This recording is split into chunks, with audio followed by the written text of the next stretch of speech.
ዋው እናንተ በቃ የዛሬው ልይ ነው። ሄርሜላ ቃወጠችው ማለት ነው። ተሽከርከረ መኪናው ተሽከርከረ ነው እንዴ እናንተ ማለት ነው። ጭራሽንም በቃ የዛሬዋ እኔ እንጃ ከሌላው ጊዜ እስከዛሬ ከምናያት የዛሬ እኔ ብቻ ነኝ እናንተን ብቻ ለየት ብሎባችኋል ማለት ነው። በነገራችን ላይ ሄርሜላን በዚህ ልክ ማያቴ ደስ ብሎኛል። ብዙዎቻችን ስናስበው ነበረው ከዛን በፊት ራሷን ስታ ስለነበረ አብርሽ እንትን ሲላት አሁንም ደግሞ ያ ነገር ሊፈጠር ነው ወይስ ደግሞ እንዴት ነው ነገሩ እያልን ነበር ብዙዎቻችን። ነገር ግን ደግሞ ትላንት እንዳየነው በዛ ጭቅጭቅና እንደውም ደግሞ በዛ ንትርክ ውስጥ ወጥቶ ዛሬ በዚህ ልክ መምጣቷና እንዲሁም ደግሞ ልደቷን አንድ እኔ እስከ ዛሬ ብዙ ልደት አክባሪዎች አይቻለሁኝ በነገራችን ላይ ከሮታም ጭምር እንዲሁም ደግሞ ሌሎቻቸው ምንጸገ ምናምን ማለት ነው ብዙ ልጆች አሉ ያኔ ልደታቸው የሚያከብሩ ማለት ነው። ግን የሄርሜላው ደግሞ ከሁሉም ለየት የሚያደርገው ነገር እንዴ እናንተ ይቺ መኪና የማናት ነው የኔ ጥያቄ ማለት ነው። የራሷ ናት እንዴ ወይስ ደግሞ ለዛሬው ለአንድ ቀን በቃ እንትን ላደርገው ብላ ነው ተከራየችው? እኔ እንጃ የራሷንም እየመሰለኝ ነው። አሁንም ደግሞ እንዴት እስከ ዛሬ ደግሞ እንዴት አላየናትም ይቺን መኪና እያልኩኝ ነኝ ማለት ነው።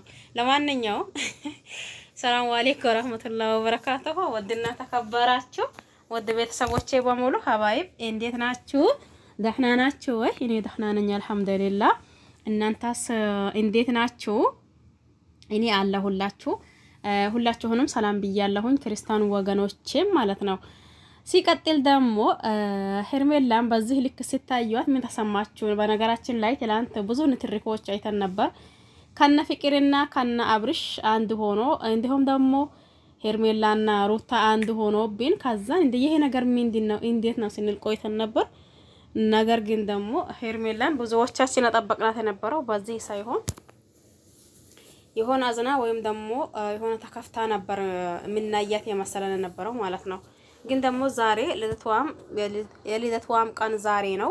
እንዲሁም ደግሞ ራሷን በዚህ ልክ መምጣቷ እምሬን በጣም ደስ ብሎኛል። ይሄ ደስ የማይላችሁ አላችሁ ብዬ አላስብም። ሁላችሁም ደስ ይላችኋል ብዬ ነው የማስበው ማለት ነው። ሲቀጥልም ደግሞ ከሄርሜላና ከሩታ ጓደኛ ቢሆኑ እንዴት አያችሁት ማለት ነው። በነገራችን ላይ ሰሞኑን ራሱ ልብሳቸው አንዴ ሄርሜላ ያለበሰችው ልብስ ሩታ ትለብሰዋለች፣ ሩታ ያለበሰችው ልብስ ደግሞ ሄርሜላ ትለብሰዋለች። ልብሳቸውን ራሱ እየቀያየሩ ነበር ያየናቸው ማለት ነው። በቃ አሁን እናንተ በጣም ውድ ጓደኛ ሆኑ ማለት ነው። ጉድ ትላንት ራሱ አይታችሁ ከሆነ ለሄርሜላ ተቆርቆራ ሩታ ስታወራ፣ ለሩታ ተቆርቆራ ደግሞ ሄርሜላ ስታወራ፣ እንዲሁም ደግሞ ሩታን የሆነ ነገር ሲሏት አይ ልክ ናት ስትል ሄርሜላ፣ እንዲሁም ሄርሜላን ደግሞ የሆነ ነገር ሲሏት አይ ሄርሜላ ልክ ናት እንደዛ ነው ብላ እያለቻችሁ ብላ ስትነግራቸው ዋይ እናንተ በቃ ጓደኛ ሆኖ እንዴ እናንተዬ ማለት ነው። ምንድነው ጣውንትነታቸው ቀርቶ ጓደኛ ሆኖ እንዴ? እኔ በነገራችን ላይ ሁለታቸው ጓደኛ ቢሆን ደስ ይለኛል። ሄርሜላም እንዲሁም ደግሞ ሩታ ማለት ነው። ከዛን ጭቅጭቅ ከዛን ትሬ ከዛን እንትን ሁሉ ወጥቶ ዛሬ ጓደኛ ቢሆኑ እንዲሁም ደግሞ ጣውንትነት ቢቀራ ብዬ ተመኘሁኝ ማለት ነው። እናም ለማንኛውም እናንተም ይሄ የእናንተ ምርጫ ነው ብዬ አስባለሁኝ። ሲነጫጩ የነበሩ ልጆች ራሱ ማለት ነው አንዴ በቃ ሩታን ማለት እኔ ብዙ ጊዜ ነግራችኋለሁ የምሬኔና 10 ጊዜ ራሳችሁን ቢትጠሉ ፈቷቸውን አዝግዝቁ ብዬ ብዙ ጊዜ ያወራለሁኝ። ፈቷው መዘቅዘቅ ማለት ያ ሰው ያንን ሰው አግኝታችሁ ዘቅዘቃችሁት ማለት አይደለም ብዬ ብዙ ጊዜ ተናግሬ ነበር።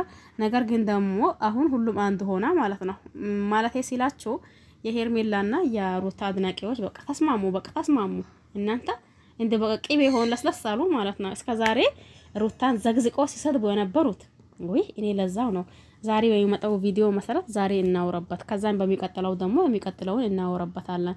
ስለዚህ ዝሙ ብለን አንዱን ጠላ ነው ብለን ሆነ ነገር አናወራ። እነሱም የሥራ ጉዳይ ሆኖ ሊደበላለቁ ይችላሉ ብዬ ብዙ ጊዜ አወራ የምሬን ነው። የምታዳምጡኝ እናንተ ታዳምጡኛላችሁ ወይም ደግሞ የሰማችሁ እናንተ ሰምታችኋል።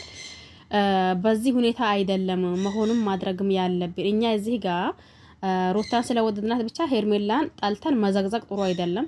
ሄርሜላን ስለወደድናት ብቻ ሩታን መዘግዘቅ ልክ አይደለም ብዬ ብዙ ጊዜ ነግራቸው ነበር። ሆኖም እያለ ዛሬ ሁሉም የሩታ መድናቂ አሁንም ደግሞ የሄርሜላ መድናቂ አንድ ሲሆኑና አንድ ላይ እንትን ሲሉ ምሬኔና እንዴ በዚህ ልክ እንዴት ነው? ብዙ ልጆች አሉ ሄርሜላን ዝግዝቅ አድርጎ የሚሰጥ ቦታ ነበረ። እንዲሁም ደግሞ በዛውም ልክ ደግሞ ሩታን ዘግዝቆ የሚሰጥ ቦታ ነበረው። ዛሬ ግን ከትላንትና እንዲሁም ደግሞ ዛሬ ለታ ሲዛዞር ያየሁት በቃ ሄርሜላና ሩታ ተመልካችም እነሱን አንድ አደረጋቸው። እንዲሁም ደግሞ እነሱም እዛ አንድ ሆኑልን ማለት ነው።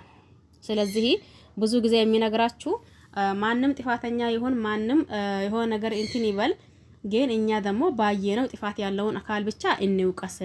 ሌላውን ያኔ ዛሬ ጥሩ ነው ያልነው ሰው ነገ ደግሞ ተገልብጦ ሊገኝ ይችላል። ስለዚህ እየተገለበጠም ሰዓት ልክ ነው፣ ጥሩም የሰራ ሰዓት ልክ ነው ማለት የለብንም እላቸው ነበርኩኝ። ዞሮ ደስ ብሎኛል ዛሬ ማለት ነው። ባይ ባይ።